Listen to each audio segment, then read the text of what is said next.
Hello everyone and welcome. Today we are excited to share our project Vocal Motion, a spatially aware, voice-controlled, 5-axis robotic arm powered by X-Core AI. Our technical director on the project is Andrew Kavanaugh, and a global system solutions architect at XMOS and a URI graduate of 2008. Our project is comprised of 2 ELECOMP designers, myself, Mason Jacob, an electrical engineering student, and my teammate, Derek Raffretto, a computer engineering student. The sponsoring company on the project, XMOS, is a fabless semiconductor company headquartered in Bristol in the UK. Their mission is to change the way systems are deployed on silicon, and they do this through their unique lineup of advanced microprocessors, such as the X-Core AI. As you can see in the diagram on the left, XMOS technology is employed in a wide range of fields, including home automation, manufacturing and preventative maintenance, health and fitness, motor control, vehicle intelligence and security, and public safety. They are on the leading edge of IoT, which is the Internet of Things, and strive to deliver embedded computers for any application. The motivation for this project stems from the introduction of the third generation of XMOS's X-Core AI. This more advanced generation touts DSP, or Digital Signal Processing, AI and I/O processing boosts that give it an edge over its competitors. It also features nanosecond timing accuracy, full-fledged SDKs, and a software framework that helps to minimize power consumption to under 55 milliwatts. Optimizations and a streamlined pipeline allow the X-Core AI to reach 1600 mega floating point operations at a rapid 800 megahertz clock frequency. Furthermore, the processor's software-defined flexibility means that it can be applied in numerous ways, as shown by the diagram on the left. The X-Core AI can be used as an advanced microcontroller, the brains for an AI-enabled device, a versatile FPGA, and a real-time processor to analyze and provide meaningful data, such as intrusion detection, in real time. XMOS is looking to back these claims and support marketability of their new chip through our project.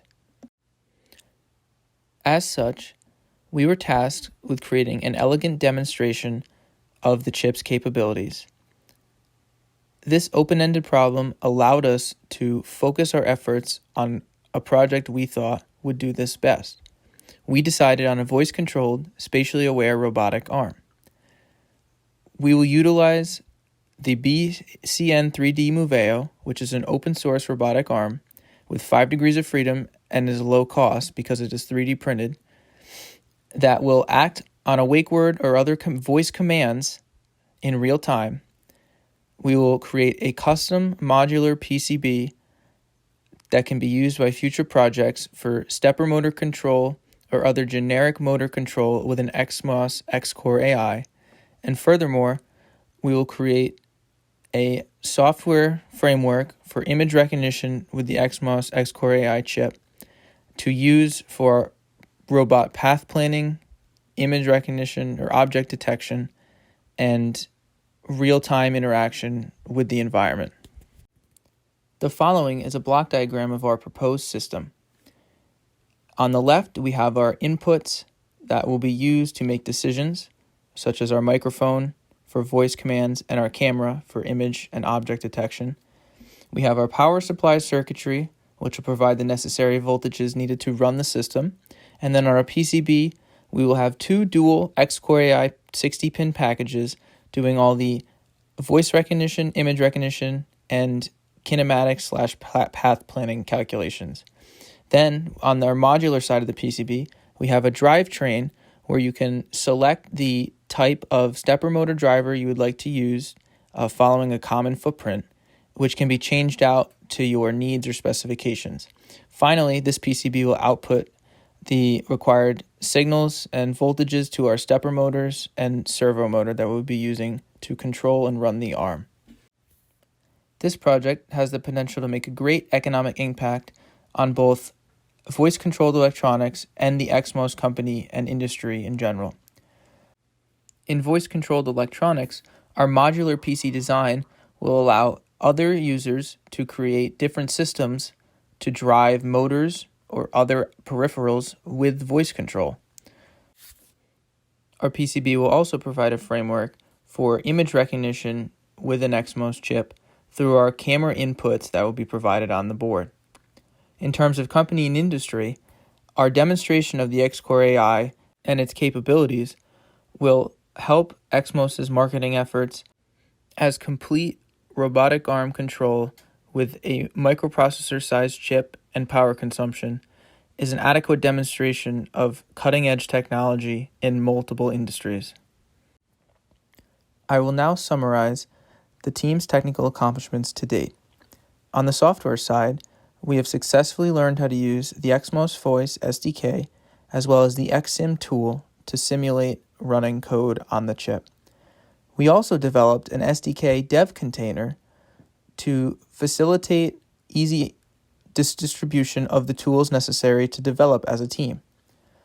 Furthermore, we completed basic stepper motor control implementation with the X-Core AI, and most importantly, we have implemented forward and inverse kinematics to control the arm.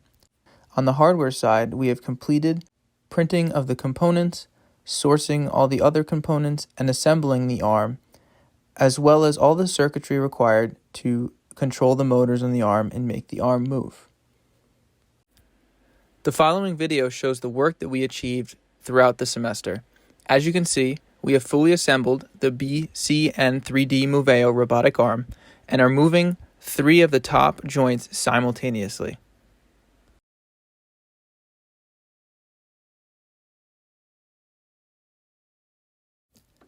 I will now dive into my key individual accomplishments achieved throughout the semester.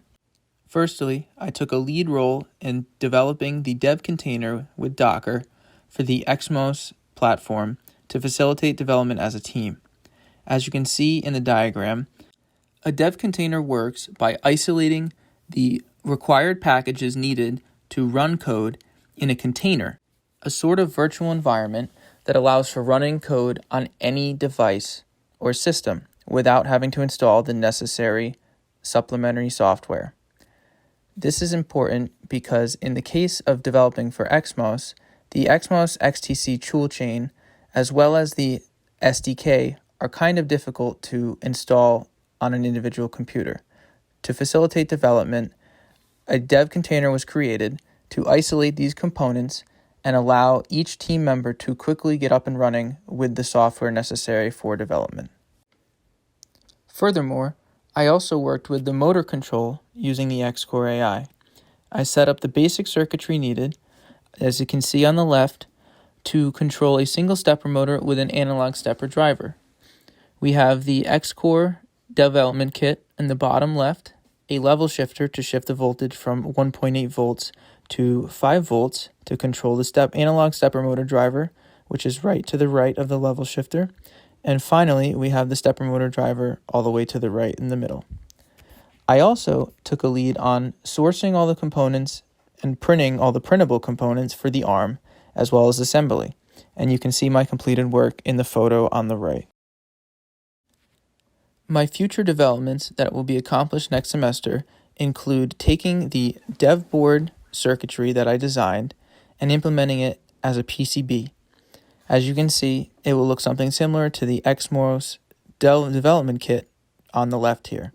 I will also look into implementing the image plus LiDAR path planning implementation that we plan on using to detect objects and move to them to be able to grasp them. I will now introduce our next presenter, Derek Raffetto. Thank you, Mason, for your excellent introduction. I hope my work is as impressive as yours. My main accomplishment was dealing with the software. My job in the software was to complete the inverse kinematics. You may ask yourself, what are inverse kinematics? Inverse kinematics are the process of getting the angular positions to create a XYZ or Cartesian position in space. If you look at the figure on the left, you will note a 2-joint, 2-length robotic arm. This is a very simple figure, significantly simpler than ours.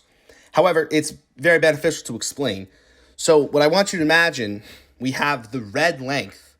That red length is opened at an angle of Q1.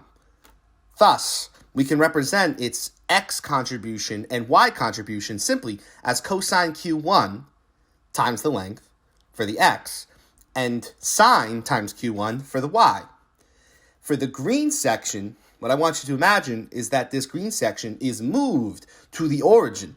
And if I were to do this, you may hopefully notice that the green section's angle, X and Y, has been affected by Q1 and Q2, both together. Thus, as you can see, we would take the length of the second, the green, and multiply by cosine Q1 plus Q2 for the X, and times sine for the Q1 plus Q2 for the Y contribution.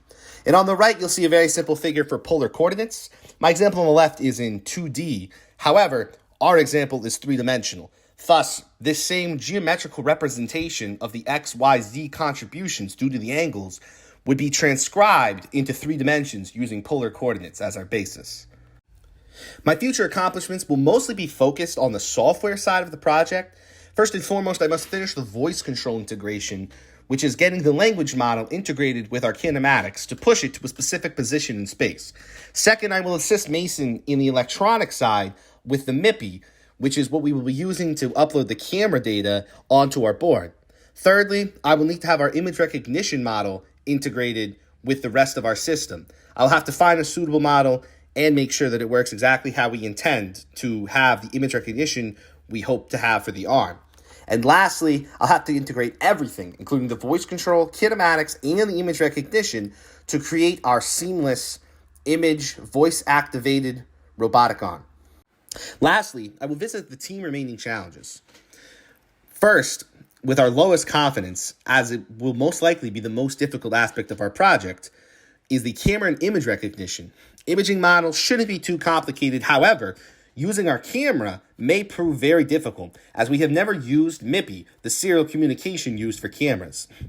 Second, live in motion and drive of the physical robot. We already have it moving with our drivers. However, we plan to add centerless homing and stall guard detection, similar things used in 3D printers to prevent it from breaking itself. This goes in tandem with our safety concerns, which again, we're very confident with our digital drivers, we can achieve a very safe product. Our PCB testing shouldn't be too difficult. Again, our PCB is not very complicated, and we will mostly be removing and making only slight modifications to the pre-existing PCB that XMOS provided in their dev board. Processing power concerns we have mostly visited, as we will be using 2 XMOS boards to create our project. And lastly, our neural network for the voice will certainly fit on our chip. However, it may prove more difficult than we imagined to fit both the voice and the imaging model on the same board with the limited space that we have of only about 1 megabyte. Last, we have our acknowledgments for the people who made this project possible. First and foremost, Andrew Kavanaugh. He was our technical director from XMOS. He has been incredibly helpful and knows everything there is to know about our project. This would not be possible without his help and knowledge.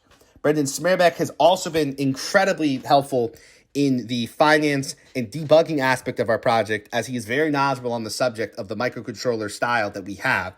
And lastly, Dr. Sunak, who put all of this together, is maybe the most important of all, because our project would never come to light without his program. Thank you so much, everyone.